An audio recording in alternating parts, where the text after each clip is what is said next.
Good evening friends. இன்றைக்கி கவுன்சிலிங்கில் நாம் பார்க்க போகிறது இன்னர் கிரிட்டிக் கிட்டேருந்து எப்படி எஸ்கேப் ஆகுது அப்படின்னு. இன்னர் கிரிட்டிக் அப்படின்னா என்னங்க அப்படின்னு கேட்குறீங்களா?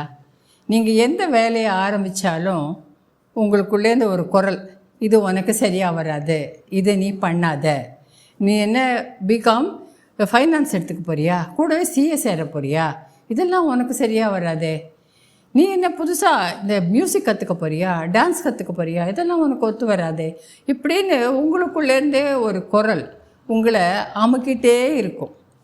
அதை தான் இன்னர் கிரிட்டிக். அதுலேருந்து எப்படி எஸ்கேப் ஆகுது? இன்னர் கிரிட்டிக்கிட்டேருந்து எஸ்கேப் ஆகணும் அப்படின்னு சொன்னாக்க முதல்ல நமக்கு தேவை செல்ஃப் கம்பேஷன். செல்ஃப் கம்பேஷன் எப்படின்னாக்க உங்களை நீங்களே தட்டி கொடுத்துக்கிறது. அதாவது உன்னால் முடியாது, உனக்கு இது வராது அப்படின்னு உள்ளுக்குள்ளேருந்து ஒரு குரல் சொல்லிண்டா இருந்தாலும், என்னால் முடியும், என்னால் சாதித்து காட்ட முடியும், எனக்கு என்னால் 2 வீலர் கற்றுக்க முடியாதுன்னு நினைக்கிறியா, எனக்கு சைக்கிளே ஓட்ட தெரியாது அப்படின்னு நினைக்கிறேன். முதல்ல சைக்கிளில் ஆரம்பிக்கிறேன், 4 தடவை கீழே விழுந்து எழுந்திருக்கிறேன், அதுக்கப்புறமா சைக்கிள் நல்லா கற்றுட்டதுக்கப்புறமா நான் 2 வீலர் கற்றுக்கிறேன். இப்படி எனக்கே சிஏ வராது, எனக்கே படிக்க முடியாது, கண்டிப்பாக என்னால் டைமை மேனேஜ் பண்ணி என்னால் படிக்க முடியும், எந்த படிப்பாக மியூசிக்கோ எதுவும் என்னால் ஜெயிக்க முடியும் அப்படின்னுட்டு உங்களை நீங்களே தட்டி கொடுத்துக்கிற செல்ஃப் கம்பேஷன் அப்படிங்கிறது உங்களுக்குள்ள கண்டிப்பாக தேவை. இந்த செல்ஃப் கம்பேஷன் வேணும் அப்படின்னு சொன்னாக்க முக்கியமாக நீங்கள் பண்ண வேண்டியது என்ன அப்படின்னாக்க ரீஃப்ரேமிங் யுவர் தாட்ஸு. அப்படின்னா ரீஃப்ரேமிங் அப்படின்னா என்னங்க அப்படின்னா, நம்ம வீட்டில் அந்த நாளில் தாத்தா பாட்டியோட படம், நம்ம அப்பா அம்மா அவங்க தாத்தா பாட்டியோடு இருந்த வீட்டோட பழைய ஃபோட்டோ, இது எல்லாமே நம்ம வீட்டில் இருக்கும்.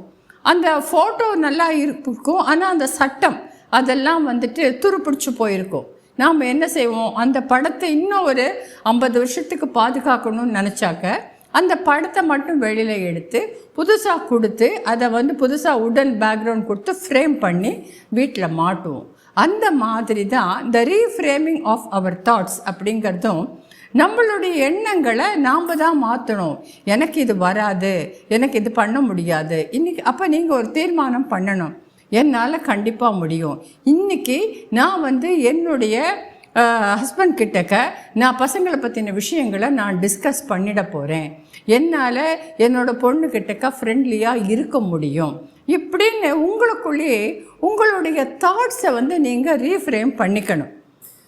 ரெண்டாவது, நீங்கள் உங்களுடைய மைண்ட் வாய்ஸ், இப்போ நம்ம என்ன பேசினாலும் வடிவேலு சார் தான் நமக்கு துணைக்கு வர்றாரு. இந்த இன்னர் கிரிட்டிக்கு இன்னொரு பேர் என்ன, மைண்ட் வாய்ஸ். அந்த மைண்ட் வாய்ஸை நீங்கள் கேட்கணும். இதுக்கு முன்னாடி நான் அப்படி எத்தனை தடவை நான் ஒன்று ட்ரை பண்ணி தோற்று போயிருக்கேன், நான் ஒன்று ஆரம்பிக்கிறச்சே அது முடியாதுன்னு ஏன் என்ன சொல்கிறேன், இந்த தடவை நான் முயற்சி பண்ணுவேன், கண்டிப்பாக இந்த தடவை நான் என் பையன் கூட அவனோட காம்படிஷனுக்கெல்லாம் நான் கூட போவேன், என் பொண்ணு கூட நான் ஃப்ரெண்ட்லியாக இருப்பேன், நான் அதே மாதிரி வீட்டோட முக்கியமான விஷயங்களெல்லாம் டிஸ்கஸ் பண்ணுவேன், நான் என்னோடய ஆஃபீஸில் அடுத்த லெவலில் என்னால் முயற்சி பண்ணி மேலே போவேன். இப்படி உங்களால் எதெல்லாம் முடியாதுன்னு நீங்களே நினைக்கிறீங்களோ அதை உங்களுக்குள்ளேயே நீங்கள் சேலஞ்ச் பண்ணிக்கிறதுக்கான ஒரு இது. அடுத்தது, இந்த மாதிரி விஷயங்களை நீங்கள் யார்கிட்டையானு ஒருத்தர்கிட்ட ஒரு ஒப்பீனியன் கேட்கணும்னு நினைக்கலாம். ஏன்னா உங்களுக்குள்ளேயே யோசிச்சுட்டு முடியாது அப்படின்னு இருக்கும்பொழுது கேட்கலாம். பட் ஆனால் அப்படி நீங்கள் ஒப்பீனியன் கேட்குறவங்க நிஜமாகவே உங்களுக்கு ஒரு பாசிட்டிவான ஒரு இது கொடுக்குறவங்களாக இருக்கணும். ஏன்னா எங்களுடைய கவுன்சிலிங்கில் முக்கியமாக நாங்கள் சொல்கிறது என்ன தெரியுமா, டாக்ஸிக் பீப்புளை அவாய்ட் பண்ணிவிடுங்க. ஏன்னா சில பேர் ரொம்ப உங்களுக்கு க்ளோஸாக ஃப்ரெண்ட்லியாக இருக்கிற மாதிரி இருப்பாங்க. பட் ஆனால் ஏதாவது ஒரு விஷயத்தில் நீங்கள் ஒப்பீனியன் கேட்டாக்க முதல்ல நல்லா தான் வரும், இது நல்லா தான் இருக்கும் அப்படின்னு சொல்லிட்டு கடைசியில் முடிக்கும்போது ஆனால் இது உனக்கு சரியாக வருமானு தெரியலையே அப்படின்னு சொல்லிடுவாங்க. ஸோ அந்த மாதிரி டாக்ஸிக் பீப்புளை அவாய்ட் பண்ணிவிடுங்க. நிஜமாகவே உங்கள் நல்ல அக்கறை இருக்கிறவங்க கிட்ட கேளுங்க. ஓகே, ஸோ இந்த இன்னர் கிரிட்டிக்லேருந்து வெளியில் வரணும், இந்த மைண்ட் வாய்ஸை மண்டையில் தட்டணும் அப்படின்னாக்க முக்கியமாக உங்களுக்கு செல்ஃப் கம்பேஷன், உங்களை நீங்களே தட்டி கொடுத்துக்கணும், அது ரொம்ப முக்கியம். ரெண்டாவது முக்கியமான விஷயம் என்னன்னு சொன்னாக்க, ஒரு வசனம் சொல்லுவாங்க, நாய் ஓடுறவங்களை தான் துரத்திட்டே இருக்கும், நின்று நம்ம திரும்பி பார்த்தா அதுவும் பின்னாடியே போயிடும்ட்டு. அந்த மாதிரி உங்களை ஓட விரட்டுற தாட்ஸை திருப்பி கேள்வி கேளுங்க. நான் எத்தனை தடவை அப்படி தோற்று போயிருக்கேன், நீ என்னை திருப்பி திருப்பி என்னை இது பண்ணுறியன்ட்டு. நல்ல ஃப்ரெண்ட்ஸ் கிட்ட ஒரு ஒப்பீனியன் கேட்டுக்கங்க. கண்டிப்பாக இன்னர் கிரிட்டிக்லேருந்து வெளியில் வரலாம். இந்த வீடியோ உங்களுக்கு பிடிச்சிருந்ததுன்னா உங்கள் ஃப்ரெண்ட்ஸ் கிட்ட ஷேர் பண்ணுங்கள். இந்த சேனலை சப்ஸ்கிரைப் பண்ணுங்கள். வேறு இன்னொரு இன்ட்ரெஸ்டிங்கான ஒரு கவுன்சிலிங் இதில் நான் உங்களை சந்திக்கிறேன். Thank you so much.